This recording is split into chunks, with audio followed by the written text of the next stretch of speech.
Hello!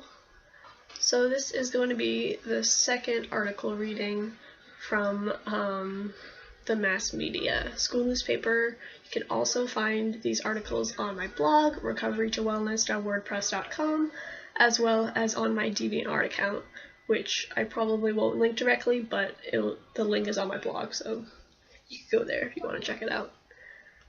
Basically, in the series, I just read to you guys what my articles that I've written for the school newspaper at UMass Boston, what I talk about pretty much, which is essentially mental health, so, and my experiences with it. This is an easier way for me to just kind of tell you guys what my story is through articles that I've already written than having to tell it again in a video format kind of thing. Like, I don't have to rehash something that I already have said well somewhere else. That's my logic. So, okay, this is from the newspaper of April 2016. I'll have to find out when I wrote this article. This one, the first one, took me a while to write. It took me like 4 renditions of it before I actually was satisfied with it, because ironically the identity part of it got very lost in translation of me writing the article. So it's about OCD and identity because I live with OCD, so I'm sure at some point I'll probably actually say my full name in these articles and within my YouTube and stuff, but for now I don't feel comfortable doing that. You can find it on my blog, you know, but just so you know, my first name and my last name are attached to these articles. So, but in the video, I just don't want to say my last name yet. Got it? Okay. OCD and Identity by Raquel. Also under opinions.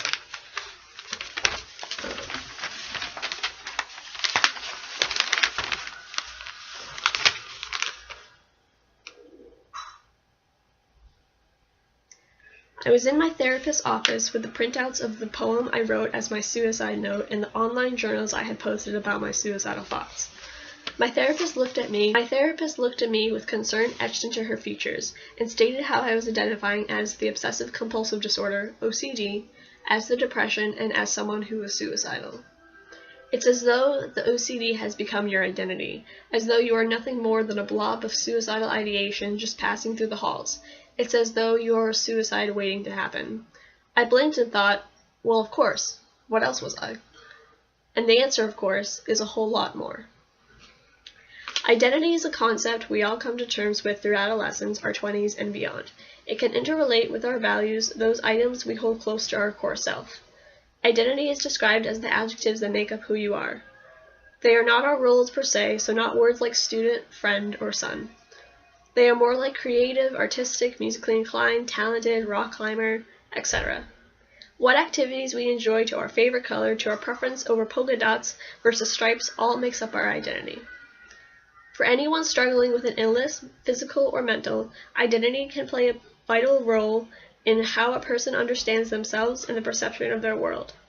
Such illnesses can be viewed separately from the individual or as an integral part of one's identity. It depends on whether the person feels empowered or trapped. I know of friends who have struggled with mental health issues during their teenage years and as they grew older weren't sure who they were without their diagnoses. This type of identity crisis can be damaging. That's also the type of dysfunctional identity I struggled with in terms of the OCD. My symptoms began slowly and gradually from the time I entered college at 19. They peaked briefly in the fall of 2013, but for a year I didn't know that the experience had any deeper meaning attached to it. Having hit a wall that semester with crippling procrastination, I began 2014 as a new me, better, stronger, and capable of organizing all of the things. By fall of 2014, the layout of the OCD was anxiety-provoking.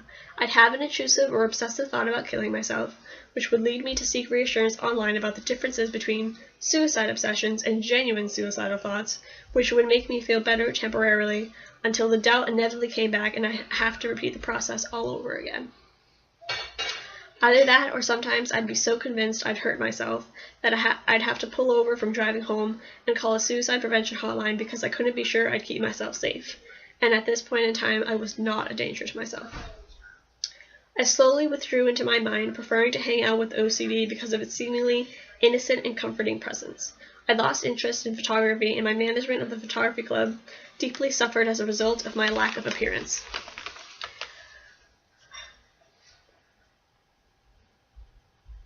I initially turned to self-harm for the first time in my life as a way of punishing myself for having the OCD. This got worse over the winter break. Myself and many others around me both thought the break would be good for me.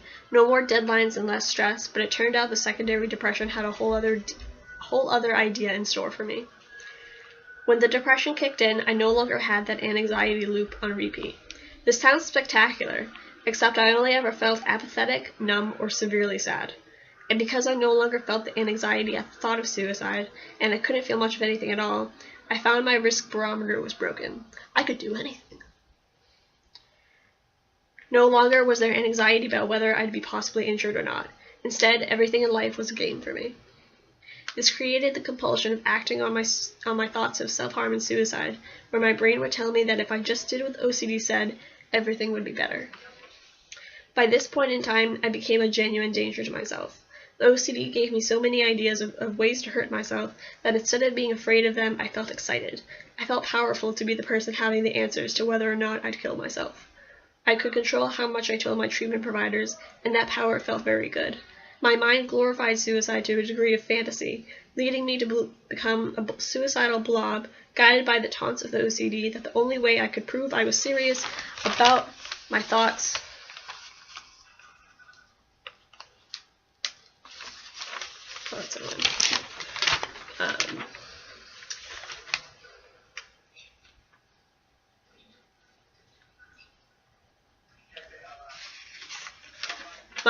were to act on them. Luckily, the stark error in my thinking became clearer to me as I moved through treatment. With time, I began to understand that I didn't need to prove anything, and no one certainly wanted me to kill myself. I began to understand when my experiences were serious and required immediate medical intervention or attention. I cataloged dozens of positive, effective coping strategies as I moved through hospitalizations and medications began taking effect. I began having less crises, and the reshaping of my identity opened up my world to the idea of recovery and forging meaning from my experience. The world became brighter and returned gradually to its casual appearance. Over the course of many months, I stopped seeing the world as potential means to my death. Campus became just campus again. I can walk by train tracks, maybe with intrusive image of jumping on them, but without the desire, most days, of all of me to act on that thought.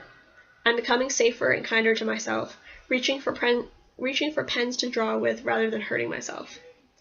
It is still mind-boggling that I've undergone such a transformation in my identity from where I had been in the first 6 months of 2015. The beginning excerpt of me in my therapist's office occurred at the very start of June in 2015. It was the first time I was told I was identifying as the OCD that was plaguing my life. This new revelation continued to follow me into my third hospitalization. The black composition notebook they had given me, they instructed me to write the sentence I was so used to expressing: my OCD. Next, they said cross out my, now write the. What a metamorphosis a word makes. From that seedling of thought, I went on a journey from identifying as my experiences to separating who I am really and truly from any diagnosis I may have.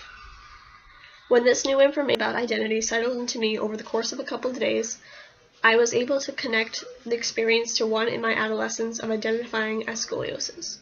It became clearer then that when I was diagnosed with the OCD, I took that diagnosis on as my identity, just as I had done with the scoliosis years prior. Nowadays, my identity is shaping farther from the OCD. I remind myself that I'm a junior year psychology major. I'm in love with gazebos, the woods, nature of all kinds. I don't enjoy all the bugs, though. The bugs I do like include butterflies, dragonflies, ladybugs, western conifer seed bugs, and tan jumping spiders. Concepts about time, pocket watches, clocks in general, and eternity.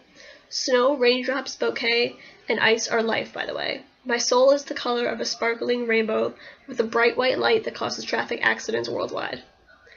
I love creating such a variety of artwork that one day I'll run out of fingers to count them all on.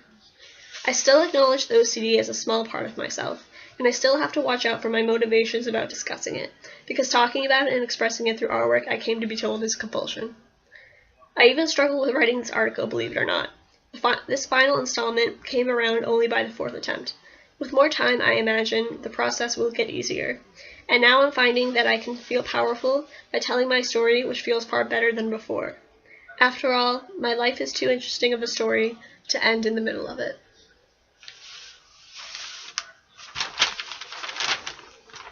Whew. It's a lot. So that's OCD and Identity. And I'll next be reading about Recovery Lighthouse. So stay tuned. Bye. Stay safe.